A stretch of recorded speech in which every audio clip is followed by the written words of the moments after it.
স্বীকৃত আমার অধিকার ফিরে পেতে চাই, ফিরে পেতে চাই, আমাদের অধিকার, আমাদের অধিকার ফিরে পেতে চাই, ফিরে পেতে চাই, আমাদের অধিকার, আমাদের অধিকার ফিরে পেতে চাই, ফিরে পেতে চাই। আমাদের অধিকার, আমাদের অধিকার তুমি কে, আমি কে, বিডিআর বিডিআর তুমি কে, আমি কে। বিডিআর বিডিআর জানে না যে ভিতরে কি হয়েছে, কিন্তু তারা কেন চলে যেতেছে। আমরা যারা বাইরে ছিলাম, আমরা তো 25 তারিখে সম্পর্কে জানি না, 26 তারিখে জানি।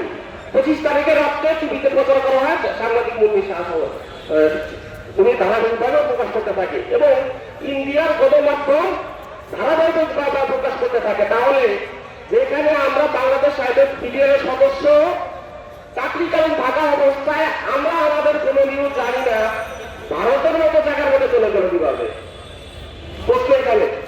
তাহলে শেখ হাসিনা যদি এই হত্যাকাণ্ডের সাথে জড়িত না থাকে, তাহলে যে তদন্ত কমিশন, স্বাধীন তদন্ত কমিশন গঠন করে দেওয়া হয়েছে, তাহলে তাদের কমিশনের মধ্যে তাদের নাম আসছে কিভাবে? আমি অন্য অন্য যারা এমপি মন্ত্রী আছে তাদের কথা বাদই দিলাম, যেহেতু উনি নিজেই তৎকালীন ফ্যাসিস্ট খুনি শেখ হাসিনা, সে নিজে তার সাথে জড়িত, তাহলে বাচ্চাগুলো কোথায় যাবে?